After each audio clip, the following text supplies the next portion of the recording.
Hello दोस्तों, स्वागत है आप सभी का। तो आज हम लगाने वाले हैं आरआरबी एनटीपीसी का मिनी लाइव टेस्ट, जो कि इस वक्त टेक्स्ट बुक पर चल रहा है। आरआरबी एनटीपीसी पराक्रम मिनी लाइव टेस्ट के नाम से। ठीक है जी। तो जैसा कि आप सभी लोग जानते हैं, और जो लोग नहीं जानते मैं उनको बता देता हूँ कि हम करेंगे यहाँ पे इस मॉक का सॉल्यूशन। इसमें आप सीख क्या सकते हैं अप्रोच, एग्ज़ाम ओरिएंटेड अप्रोच, कि आप किस तरीके से एग्ज़ाम में विद इन टाइम क्वेश्चंस को सॉल्व करेंगे, कैसे आप कई बार क्वेश्चंस को यूनिट डिजिट से सॉल्व करेंगे, कैसे आप कई बार ऑप्शन आंसर तक पहुंचेंगे। तो इस तरह की छोटी छोटी सी चीज़ें जो आपका बहुत सारा समय बचा सकती हैं, वो यहाँ पे आप सीख सकते हो। ठीक है जी। तो चलिए शुरू करते हैं। और इससे पहले भी हम एनटीपीसी के जो लाइव टेस्ट हैं उसको लगातार सॉल्व कर रहे हैं। तो उन सभी मॉक टेस्ट की सॉल्यूशन की वीडियोस भी आपको वीडियो के डिस्क्रिप्शन में उसकी प्लेलिस्ट का लिंक मिल जाएगा, वहाँ जाके आप देख सकते हो। ठीक है जी। तो चलिए आज का मॉक टेस्ट शुरू करते हैं। Start now.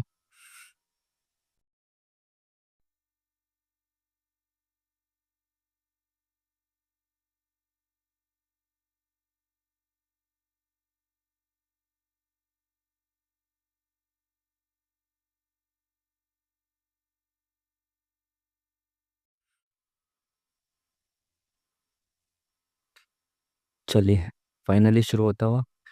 First of all मैं आपको बता दूं, जैसे ही मेरा मार्कर आएगा ना, ये मेरा मार्कर जो है ये स्क्रीन पॉज होने के बाद चलता है। ठीक है। तो मेरा मार्कर तब काम करेगा जब स्क्रीन पॉज हो जाएगी। ठीक है।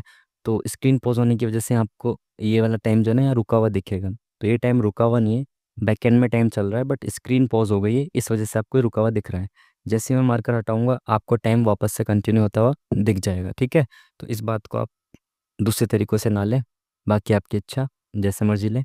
चलिए शुरू करते हैं आज का पहले क्वेश्चन के साथ। आप इंग्लिश में क्वेश्चन देखना चाहते हो, इंग्लिश में भी पढ़ सकते हो, हम हिंदी में क्वेश्चन को सॉल्व करेंगे। हड़प्पा सभ्यता के दौरान कस्बों की योजना डैश ग्रिड पद्धति में बनाई गई थी।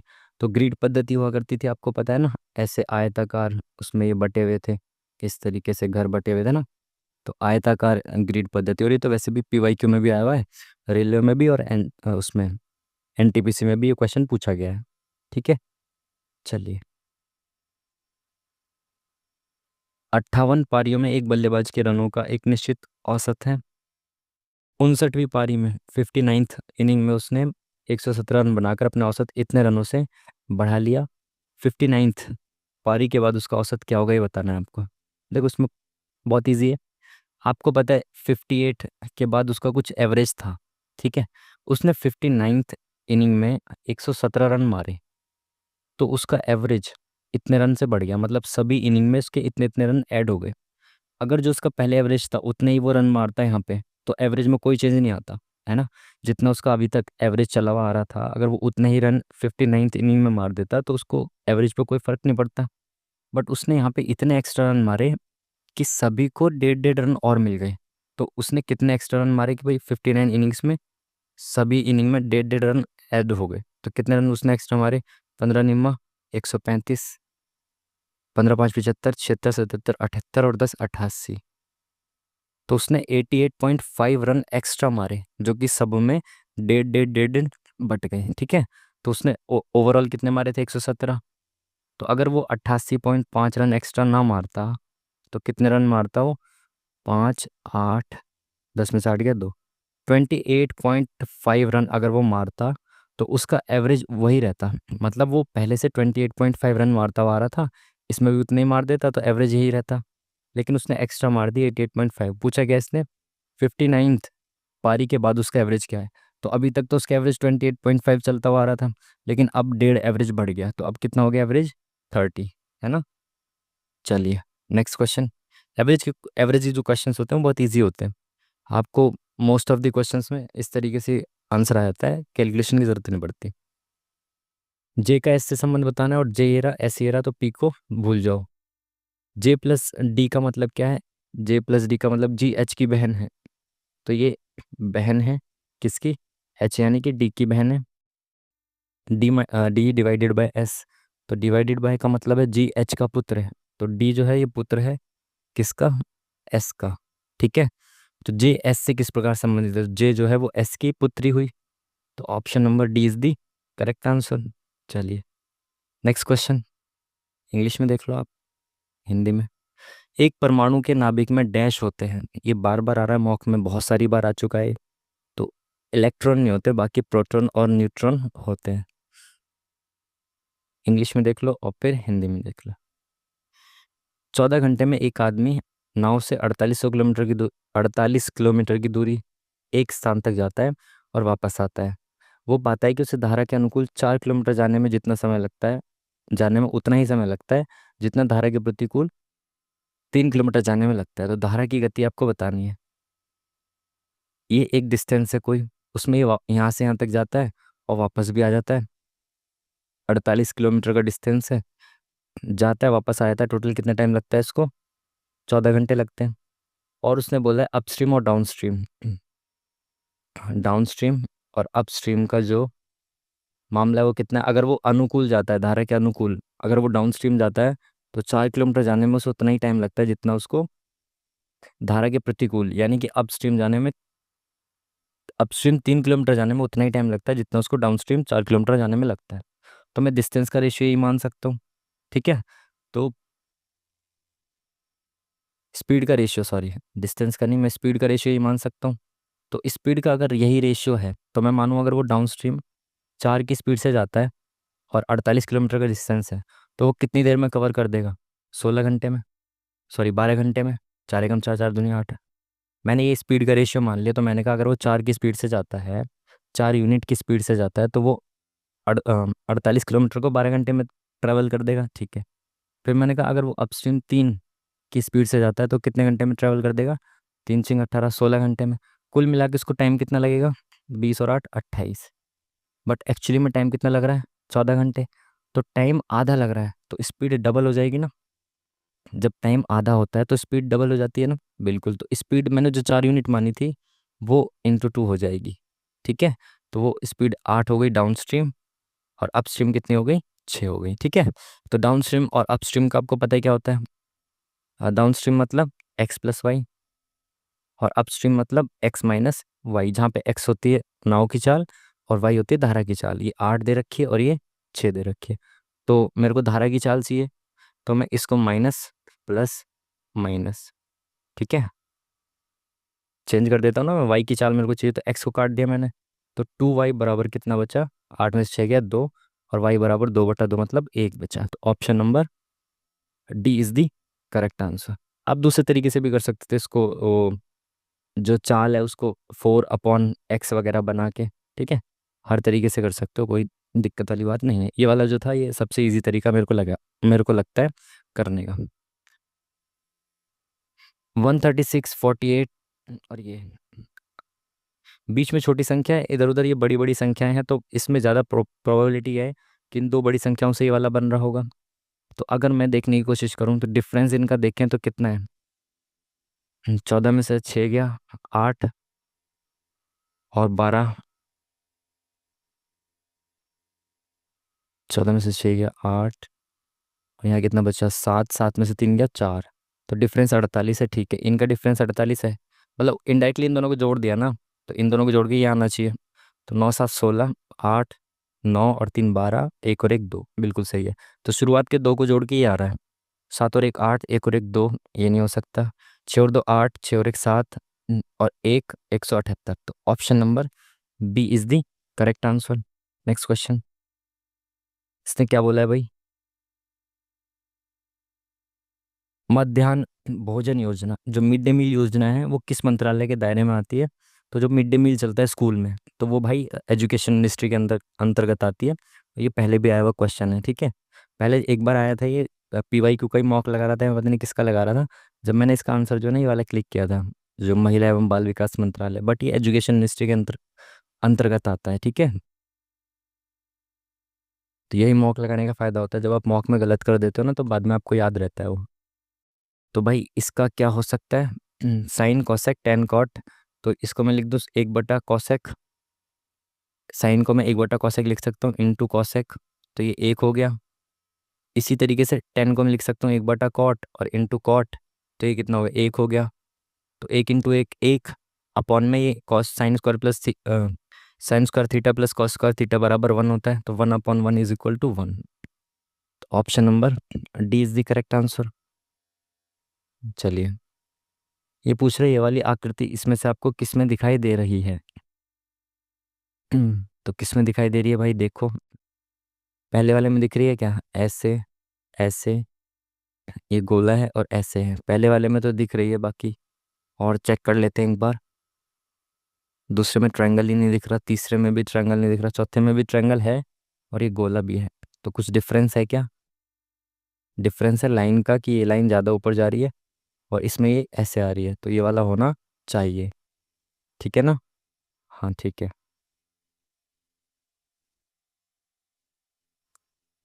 पल्लवों की राजधानी डैश थी, तो पल्लवों की राजधानी के बारे में बार बार मॉक में क्वेश्चन भी आता है, तो कांचीपुरम थी। चलिए, नेक्स्ट क्वेश्चन क्या बोल रहा है? 8505 को पी क्यू आर में विभाजित किया जाता है, जिसमें उनके हिस्से का अनुपात इतना इतना है, तो पी और आर के बीच के हिस्सों का अंतर बताना है। पी और आर के हिस्से के बीच का अंतर बताना है। पहले इसको रेशियो में कन्वर्ट कर दो। देखो, 3 एकम 3 और 1 4, तो ये हो गया 4/3 रेशियो। 4 एकम 4, 4 और 3 7/4 रेशियो। 6 दूनी 12 और 1 13/6। ठीक है। तो अगर आपको इसको रेशियो में कन्वर्ट करना है तो नीचे वाले को सेम बना लो। जैसे ये 6 4 3, तो इसको मैं 12 बना सकता हूँ। 6 दूनी 12, तो ऊपर भी इंटू 2 करना पड़ेगा। नीचे 4 तिया 12, तो ऊपर भी इंटू 3 करना पड़ेगा। यहाँ पे 3 चौका 12, तो ऊपर भी इंटू 4 करना पड़ेगा। ठीक है। तो ये कितना हो गया, 4 चौक 16, रेशियो 7 तिया 21, रेशियो 13 दूनी 26। ठीक है। तो इस रेशियो में पैसा विभाजित होगा। तो टोटल कितना हो गया, 2 4 6 6 12 और 1 13, 2 4 और 1 5 और 1 6, 63 यूनिट पैसा मिलेगा इनको। और इस 63 यूनिट की टोटल वैल्यू कितनी दे रखी है ये? तो 1 यूनिट की वैल्यू कितनी हो गई, 8 5 0 5 बिल्कुल। और निकालना क्या है, पी और आर के बीच का अंतर। तो पी ये रहा और आर ये रहा, इनके बीच में अंतर कितना है, 10 यूनिट का। तो इंटू 10, 10 और 8 18, 7 नीम 63, 9 सत्ते 63, 9 नीम 81, 4 इधर गया 9 चौक 36, 9 पंजे 45, 7 एकम 7, 2 इधर गया 7 तिया 21, 7 पंजे 35, तो 1350। Option number B is the correct answer. चलिए नेक्स्ट क्वेश्चन, इंग्लिश में देख लो, हिंदी में क्या बोला इसने, कि हैबिट को ऐसे लिखा जाता है, तो इसको ऐसे लिखा जाता है, तो इसको कैसे लिखा जाएगा, हैबिट। तो अगर आप पहली बार में देख रहे हो तो आपको ये इधर उधर होता हुआ दिखाई दे रहा है, HBATI। हैबिट को ही आगे पीछे करके लिखा हुआ है ना, ये बेस्ड। तो बेस्ड को भी ऐसे लिखा हुआ है, हाँ, तो आगे पीछे करके लिखा हुआ है, देखते ही आपको पता लग जाना चाहिए। ठीक है। तो कैसे लिखा है इसने, एच फर्स्ट वाला जो है वो सेकंड लास्ट चला गया है। ठीक है। यहाँ पे फर्स्ट वाला सेकंड लास्ट, ठीक है। तो यहाँ पे जी जो है वो सेकंड लास्ट आ जाएगा, यहाँ पे, यहाँ पे नहीं है, यहाँ पे नहीं है, यहाँ पे है। तो फर्स्ट वाला सेकंड लास्ट, ठीक है। और लास्ट में क्या है इसमें, बी।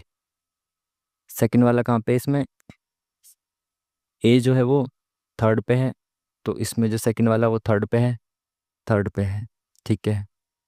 थर्ड वाला बी जो है वो लास्ट में है, यानी कि बीच वाला जो है वो लास्ट में है ना, हाँ। तो इसमें एम लास्ट में है, इसमें भी एम लास्ट में है। ठीक है। उसके बाद आई टी जो है वो शुरुआत में आ जाएगा, ऐसा एज इट इज उठ के आई टी, है ना। आई टी यहाँ वाला एंड वाला जो है वो उठ के आ गया, ई डी उठ के आ गया सामने, तो ई एस उठ के आ जाएगा यहाँ पे सामने, तो ई एस यहाँ पे आ गया। ठीक है ना। आई टी सामने उठ के आ गया, ई डी सामने उठ के आ गया, ऐसे ही ई एस जो है वो सामने उठ के आ जाएगा। तो आंसर हो जाएगा ऑप्शन नंबर 1। ठीक है जी। चलिए, इंग्लिश में देख लो इसको। शेर शाह सूरी का मकबरा निम्नलिखित में से किस स्थान पर है? सासाराम, ये तो आप सभी को पता होगा, इजी क्वेश्चन। 46 की स्पीड, 36 की स्पीड की गति से समान लंबाई की दो ट्रेनें समांतर रेखाओं पर एक ही दिशा में यात्रा कर रही हैं। यदि तेज ट्रेन धीमी ट्रेन को इतने सेकंड में पार करती है, तो प्रत्येक ट्रेन की लंबाई बतानी है। देखो, सेम डायरेक्शन में चल रही है ऐसे ट्रेनें। ठीक है। जब सेम डायरेक्शन में चलती है या फिर अपोजिट में चलती है, ये कितनी लंबाई, कितनी दूरी को तय करती है? ट्रेन एक दूसरे को क्रॉस करने के लिए कितना डिस्टेंस ट्रेवल करती है, अपनी लंबाई के बराबर। ठीक है। तो एकदम सेम डायरेक्शन में चल रही हैं दोनों, तो ये दोनों अपनी अपनी लंबाई के बराबर कुल दूरी को तय करेंगी। दोनों क्या है, समान लंबाई की ट्रेन है। तो अगर एक एक्स है तो दूसरी भी एक्स, तो दोनों एक दूसरे को क्रॉस करने में कुल चलेंगी दूरी x + x, दोनों अपनी लंबाई के बराबर। ठीक है। स्पीड क्या हो जाएगी उनकी अब, क्योंकि टाइम दे रखा है और टाइम होता है डिस्टेंस अपॉन स्पीड। स्पीड लिखते हैं रिलेटिव स्पीड, जब सेम डायरेक्शन में चलती हैं तो स्पीड माइनस हो जाती है ना। तो 1 की 46 1 की 36 से तो माइनस करेंगे कितना आया, 10 आ गया। 10 किलोमीटर प्रति घंटा टाइम दे रखा है सेकंड में, तो इसको मीटर प्रति सेकंड में बदलेंगे तो 5/18 से मल्टीप्लाई करेंगे। ये कितना हो गया, 2×5 = 10, 2×9 = 18, 25/9। तो 25/9 बराबर कितना दे रखा है, डिस्टेंस अपॉन स्पीड बराबर दे रखा है टाइम 36 सेकेंड। ठीक है। तो अगर अगर हम इसको 9 को ऊपर ले जाएं, 9 को ऊपर के इधर ही ले आते हैं ना, इसको इधर ले जाओ, ये डिवाइड में यहाँ पे, इसको इंटू में ले जाओ, 25/9। ये कितना हो गया, 9×4 = 36, 25×4 = 100। 2x बराबर 100 हो गया, तो x बराबर 100/2 मतलब 50। तो रेलगाड़ी की लंबाई होगी 50। ठीक है जी। चलिए नेक्स्ट क्वेश्चन, सिलॉजिज्म का क्वेश्चन है। देखें, कुछ ए डब्ल्यू है, ठीक है, कुछ डब्ल्यू सी है, तो कुछ डब्ल्यू सी है। निष्कर्ष ए सी है, सभी ए सी है, तो सारे ए तो सी नहीं है, गलत।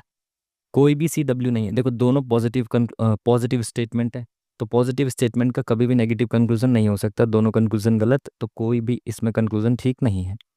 ठीक है ना, कोई भी अनुसरण नहीं करता। चलिए इंग्लिश, हिंदी। उगादि निम्नलिखित में से किस राज्य का प्रसिद्ध त्योहार है। साउथ में मनाया जाता है 2-3 स्टेट्स में, आंध्र प्रदेश, तेलंगाना वगैरह में ये मनाया जाता है उगादि। आई थिंक कर्नाटक में भी शायद। इंग्लिश, हिंदी। एक भिन्न में अंश का दुगना हर से 2 अधिक है। यदि अंश और हर प्रत्येक में 3 जोड़ दिया जाए तो परिणामी भिन्न 2/3 होगी। मूल भिन्न क्या थी। देखो आप लोग क्या करते हो, इसमें इक्वेशन बनाते हो, इक्वेशन बनाने की जरूरत नहीं है, ऑप्शन हमारे पास है ना, तो ऑप्शन से आंसर तक जाएंगे हम। ठीक है, जैसे इसने बोला अंश का दुगना हर से 2 अधिक है, तो हर एक इक्वेशन में ये करके देखो, अंश का दुगना कितना हो गया 10, तो ये हर से 2 अधिक है क्या, नहीं। अंश का दुगना कितना हो गया 12, ये हर से 2 अधिक है क्या, नहीं। अंश का दुगना कितना हो गया 26, ये हर से 2 अधिक है क्या, नहीं। अंश का दुगना कितना हो गया 14, ये हर से 2 अधिक है क्या, बिल्कुल, तो ये वाला ऑप्शन सही हो गया। आप बेसिक से कैसे करते हो, या मतलब बेसिक से करेंगे तो कैसे करेंगे आप, अंश का दुगना, मैंने इक्वेशन मान ली x/y, इसमें अंश का दुगना हर से 2 अधिक है, तो अंश ये है, तो अंश का दुगना बराबर है हर से 2 अधिक। ठीक है, एक एक वाली ये वाली इक्वेशन बन गई एक, और इसने क्या बोला, अंश और हर दोनों में 3 जोड़ दिया जाए, तो अंश और हर दोनों में 3 जोड़ दिया जाए तो इक्वेशन कितनी बनेगी, 2/3। ये इक्वेशन सेकंड बन गई। एक इक्वेशन में से y का मान आ जाएगा, अगर 2 इधर ले जाओगे तो 2x - 2, नीचे वाली इक्वेशन में y की जगह पे आपको रख देना है 2x - 2, आंसर आ जाएगा। बस इतना करने की जरूरत क्या है, जब आप ऑप्शन से सीधा 10 सेकंड में क्वेश्चन को सॉल्व कर सकते हो तो। स्तनपाई मनुष्य, तो सरीसृप रेप्टाइल कौन होता है, छिपकली होती है। Easy question. भारत में शीतकालीन मौसम की अवधि क्या है। तो भाई शीतकाल कब से कब तक चलता है, अक्टूबर से तो नहीं होगा, नवंबर से होना चाहिए।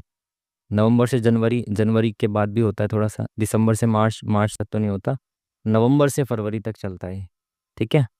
चलिए, तो ज्योग्राफी की एनसीईआरटी में भी आपने पढ़ाई होगा। चलिए, इसने क्या बोला, एक समचतुर्भुज की भुजा 26 सेंटीमीटर और एक विकर्ण की लंबाई, वही सेम क्वेश्चंस बार बार आ रहे हैं। ये एक समचतुर्भुज होता है, इसकी एक भुजा दी गई है आपको 26 सेंटीमीटर और एक विकर्ण की लंबाई 20। आपको पता है समचतुर्भुज की प्रॉपर्टी क्या होती है, एक दूसरे को, यहाँ पे ये सारे राइट एंगल ट्रायंगल बनते हैं, और ये जो विकर्ण होते हैं ना एक दूसरे को बराबर बराबर लंबाई पे काटते हैं। ठीक है, तो अगर विकर्ण 20 है तो एक ये वाली भुजा 10 हो गई, तो ये वाली भुजा भी 10 हो गई ये। ठीक है, आधा विकर्ण। ठीक है ना, और ये क्या है, राइट एंगल ट्रायंगल है, अगर ये राइट एंगल ट्रायंगल है, ये 10 है, ये 26 है, तो नीचे वाली कितनी हो जाएगी 24, क्योंकि 5 12 13 का ट्रिपलेट होता है। तो 5 का दोगुना 10, 13 का दोगुना 26, तो 12 का दोगुना 24। अगर ऐसे नहीं पता तो आप इसको कर्ण मान के इसका पाइथागोरस थ्योरम से भी निकाल सकते हो, तो ये 24 तो ये भी 24। तो इसने ये पूछा होगा, क्या पूछा इसने, परिमाप क्या बोला है, समचतुर्भुज के विकर्णों की लंबाई का योग। तो विकर्ण कितने हैं, एक 20 है, एक 48 है, एक 20 है ना, 24 दूनी 48, तो योग कितना हो गया 68। आयत के परिमाप के बराबर है, हो सवाल इसने थोड़ा घुमा दिया। आयत के परिमाप के बराबर है ये इनका योग। यदि आयत की लंबाई चौड़ाई के बीच का अंतर 6 है, तो अगर आयत की लंबाई x है तो चौड़ाई x - 6 हो जाएगी, और इसका परिमाप बताना है, तो लंबाई प्लस चौड़ाई का दुगना होता है परिमाप, तो बराबर कितना है 68।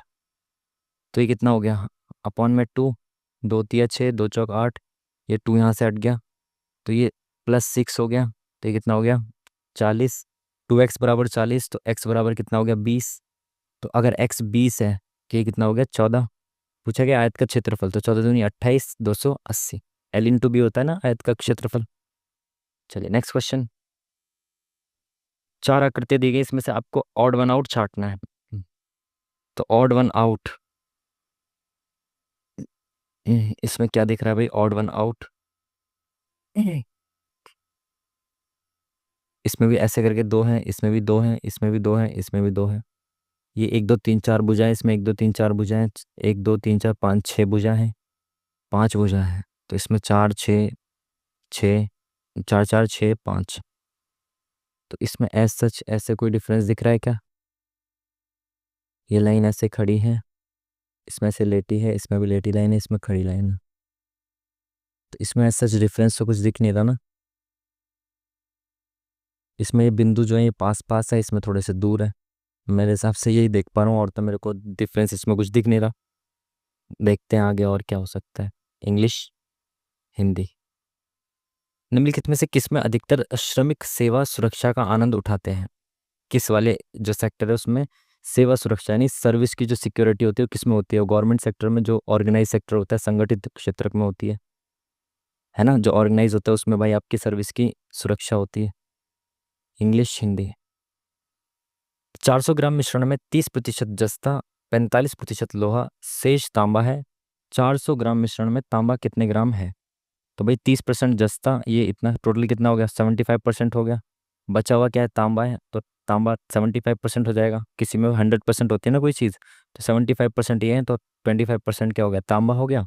तो 40 का 25% मतलब 1/4, 100 ग्राम। Option number 20 the correct answer. चलिए नेक्स्ट क्वेश्चन। क्वेश्चन मार्क की जगह पे क्या आएगा ये बताना है आपको। तो डिफरेंस कितना है 6 का, -6। इसका डिफरेंस कितने का है 6 और 10 16, -16 का। इसका कितना है 2 हो गया 6, 5 गया 2, माइनस का 26। और इसमें कितने का डिफरेंस है 12 में से 6 गया 6, 4 में से 1 गया 3। तो भाई डिफरेंस में क्या दिख रहा है आपको 10 प्लस 10 प्लस 10 प्लस, तो अब इसमें 10 प्लस होके माइनस हो जाएगा। तो -46 करेंगे कितना बचेगा 16 हटा दो 30, 270। ठीक है। Option number D is the, sorry option number C is the correct answer. निम्नलिखित में से किसने भारतीय संविधान में नागरिकों के 8 मौलिक कर्तव्यों को शामिल करने की सिफारिश की थी? तो मौलिक कर्तव्य शामिल करने की सिफारिश किसने की थी? स्वर्ण सिंह समिति ने। ये तो आप सभी को पता है ना।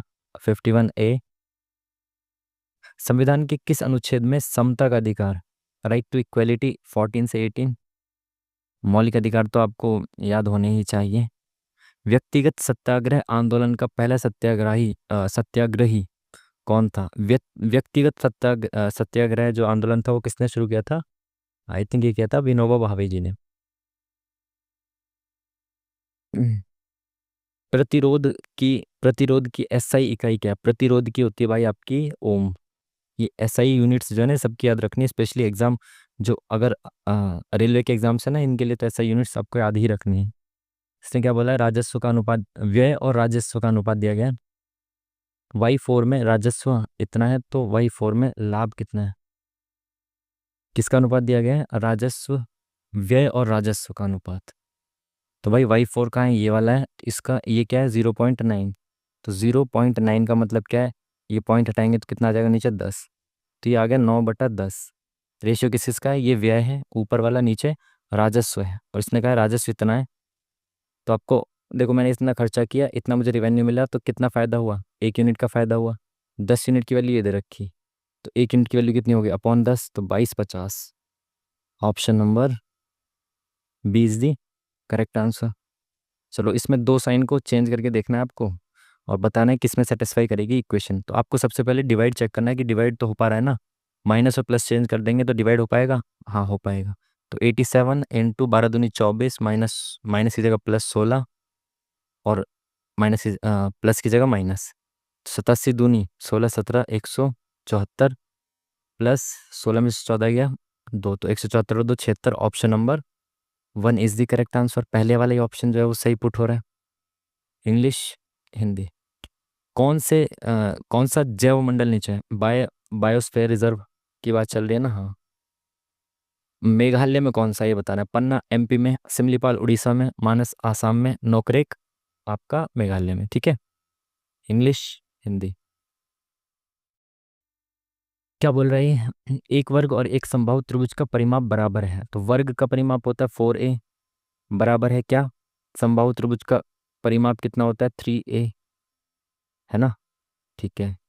ये इसकी a अलग है। वर्ग का विकर्ण दे रखा है, ये तो बात बन गई यहीं से। वर्ग का विकर्ण क्या होता है? a√2। ठीक है। और √2 के बाहर a दे रखी है 12। तो भाई वर्ग का परिमाप कितना हो जाएगा? 4a, यानी कि 12 चौक 48 हो जाएगा, बराबर 3a। तो त्रिभुज की जो एक भुजा है वो कितनी हो जाएगी? 16 हो जाएगी, है ना? तो त्रिभुज की भुजा 16 हो गई, तो त्रिभुज का एरिया बताना है इसको। समबाहु त्रिभुज का एरिया क्या होता है? √3/4 a², यानी कि 16 × 16। तो 4 चौक 16, 16 चौका 64, 64 √3। Option number C is the correct answer. Next question English में और फिर हिंदी में। एबीसी ट्यूशन सुनिश्चित सफलता के लिए उत्कृष्ट शिक्षकों द्वारा उत्कृष्ट शिक्षण का वादा करता है। तो इसमें से क्या कंक्लूजन हो सकता है? सभी छात्रों को एबीसी ट्यूशन में शामिल होने से सफलता मिली है। अब जरूरी थोड़ी है ऐसा कि मिली ही हो। कोई भी अन्य एबीसी ट्यूशन के रूप में उत्कृष्ट शिक्षा प्रदान नहीं करता। ये तो दूसरा तो गलत है ही। पहला, एबीसी ट्यूशन में शामिल होने से सफलता मिली है सभी छात्रों को, तो मेरे हिसाब से ये भी गलत होना चाहिए। दोनों ही गलत होने चाहिए। राज्यसभा को पदेन अध्यक्ष कौन होता है? इंग्लिश में देख लो। को ऑफिशियल चेयरमैन की, एक्स ऑफिशियल चेयरमैन की बात कर रही है। वो होते हैं अपने राष्ट्रपति। आप सभी को पता है, उपराष्ट्रपति, सॉरी। वहाँ पे बैठते हैं उपराष्ट्रपति राज्यसभा में अध्यक्ष के रूप में। ठीक है। एक शंकु के चिन्ह की तिर्यक ऊंचाई इतनी है। चिन्ह का आपको पता है क्या होता है? ये शंकु का कटा हुआ रूप जो ऐसे करके होता है ना, ये चिन्हक होता है। वृत्तीय आधारों का परिमाप इतना इतना है, यानी कि एक वाले जो नीचे वाला वृत्त है उसका परिमाप है 20, ऊपर वाले वृत्त का 12। तो इसका वक्र पृष्ठ क्षेत्रफल बताना है। देखो परिमाप क्या होता है? 2πr होता है ना वृत्त की परिधि, ये दे रखी है 20। तो 2πr, आर कितनी हो जाएगी इसकी? 20 गुणा पाई, इधर आ जाएगा तो 7/22, गुणा यहाँ 2 है तो नीचे भी 2 आ गया। तो ये कितना हो गया? 10, 2×5 = 10, 2 × 2 तो ये कितना हो गया? 7×5 = 35/11। एक 35/11 आ गई यार, और दूसरे वाले की कितनी है? 12। तो 12 × 7/22, पाई इधर आ गया और नीचे 2 आ गया। तो आर कितनी हो गई? 2×6 = 12, 2×3 = 6, 2 × 2 तो ये आ गया 7×21/11। पूछा क्या है? वक्र पृष्ठ क्षेत्रफल। तो शंकु का होता है πRL। तो यहाँ पे आर क्या हो जाता है? आर की जगह दोनों आर को जोड़ देते हैं और इंटू एल। तो पाई कितना? 22/7 इंटू दोनों आर को जोड़ दो। ते ते ये कितना? 35/11, 23/11। तो ये कितना हो गया? 3 तो 5 और 50 और 8, 5 और 3, ये तो 21 आया था ना आई थिंक। 7×21 तो ये 23 क्यों लिख दिया मैंने यहाँ पे? 7×21 आया था ना। हाँ, 5 और 1 6, 3 2 5। ये कितना हो गया? 56 हो गया ना। 5×2 3 2 5 और 1 6, 56/11 इंटू एल कितनी है? तिर्यक ऊंचाई कितनी दी हुई है? 8। तो 7 × 7, 7 × 8 = 56, 11×2 = 22, 8×2 = 16, 16 × 8 = 128। Option number C is the correct answer. Next question English और फिर हिंदी। क्या बोला इसने? अपने कार्यालय से शुरू कर, अमन अपने कार्यालय से शुरू करते हो पश्चिम की ओर। तो पश्चिम सीधा की तरफ ईस्ट होता है, पश्चिम यहाँ पे हो गया 2 किलोमीटर चलता है। फिर दाएं मुड़ता है और 2 किलोमीटर चलता है। अगेन दाएं मुड़ा, 2 किलोमीटर चला। फिर बाएं मुड़ता है और 3 किलोमीटर, बाएं मुड़ा 3 किलोमीटर चला। वहां से उसने एक बस पकड़ी जो सीधे उत्तर की ओर 10 किलोमीटर की दूरी तय करके घर पहुंचा देती है। तो उत्तर मतलब सीधा यहाँ पे ऐसे चला 10 किलोमीटर, घर पहुंच गया। घर और कार्यालय के बीच की न्यूनतम दूरी, यानी कि यहाँ से यहाँ का डिस्टेंस बताना है। ठीक है। इसको ऐसे ऐसे देखें तो ये क्या बन गया? एक राइट एंगल ट्रायंगल। तो ये 2 है और यहाँ पे ये भी 2 है। तो ये कितना हो गया? 4। और ये कितना हो गया? यहाँ से यहाँ तक 10 है और ये 1 सेकेंड, ये 2 नहीं है, ये वाला तो इससे 3 है ना। तो ये तो 5 हो गया ना। 3 और 2 5, ये है 2। तो ये 3 और 2 5 हो गया, और ये 10 और 2 12 हो गया। तो ये 5, ये वाली हिस्सा 12, तो ये 13 हो गया। ट्रिपलेट बन गया। तो 5 12 13, तो इसकी न्यूनतम दूरी कितनी होगी? 13। ट्रिपलेट बन गया ना। इंग्लिश फिर हिंदी। निम्नलिखित में से कौन सी फसल खरीफ फसल के उदाहरण है? तो खरीफ में क्या होता है? शरीफ होता है चावल। तो चावल में चक ब म मूंग ज्वार। च से चावल, क से कपास, ब से बाजरा, मूंग ज्वार। ठीक है। तो चावल कपास तो गैस चना जो होती है वो आपकी वो दूसरी वाली फसल होती है, कौन सी, रबी की फसल। ठीक है, इंग्लिश और फिर हिंदी। हम्म, एक वॉशिंग मशीन के अंकित मूल्य पर 10% की छूट देने के बाद इतने रुपए है मूल्य उसका। तो अंकित मूल्य पर 10% छूट देने के बाद इतना हो गया हो।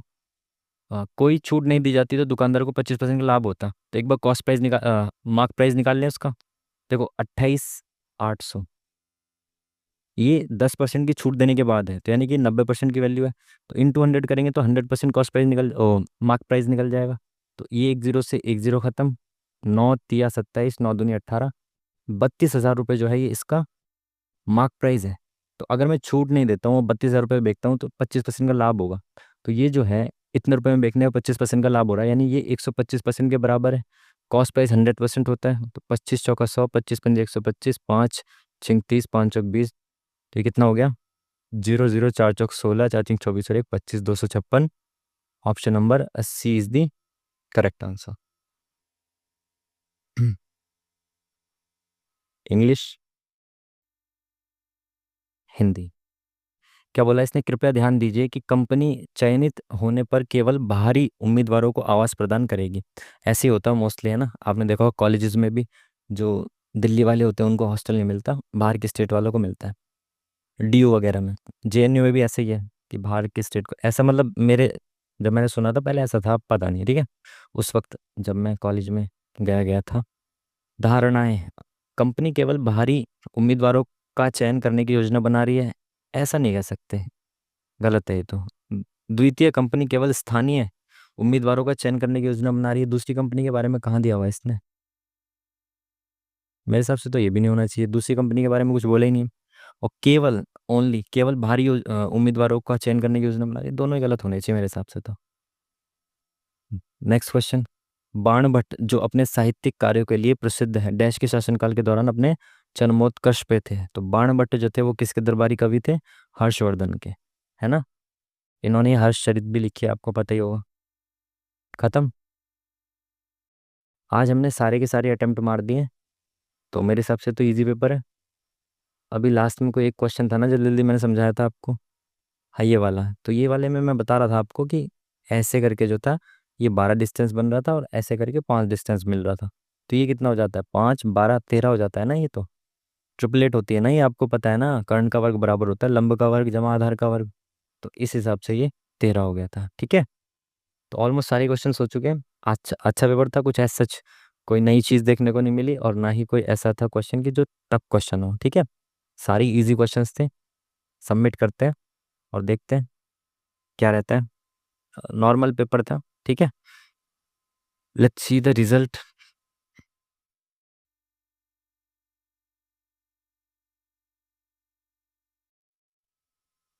39 करेक्ट और एक रॉन्ग, हमारा एक कोई गलत हुआ है, वो कौन सा गलत हुआ वो हमें देखना पड़ेगा। बाकी तो इजी थे। मेरे को लग रहा था शायद एक भी गलत नहीं हुआ होगा आज, क्योंकि हमने कोई तुक्का वगैरह भी नहीं मारा ना। सारे ऑलमोस्ट सारे क्वेश्चन ऐसे थे जो या तो पहले किसी मॉक में आए हुए हैं या फिर ऑलरेडी हमने किए हुए हैं, ठीक है। तो भाई 39 करेक्ट हुए हैं और एक हमारा कोई गलत हुआ है, वो कौन सा गलत हुआ है उसको हम देख लेंगे जब इनका रिजल्ट आ जाएगा। और मार्क्स ओवरऑल ये वाले, ठीक है जी। तो चलिए फिर, आप भी मॉक लगाइए, बढ़िया से पढ़ाई करते रहिए, अच्छे से रिवीजन करते रहिए, ठीक है जी। तो ये थी आज की वीडियो, मिलते हैं आपसे नेक्स्ट वीडियो में। तब तक के लिए थैंक यू वेरी मच। और हाँ भाई, 3,000 जो है हमारे चैनल पर सब्सक्राइबर्स हो चुके हैं, तो उसके लिए थैंक यू वेरी मच। आप लोगों ने बहुत ज़्यादा सपोर्ट किया, उसके लिए बहुत बहुत बहुत शुक्रिया। चलिए फिर मिलते हैं आपसे नेक्स्ट वीडियो में, तब तक के लिए थैंक यू वेरी मच। नमस्कार।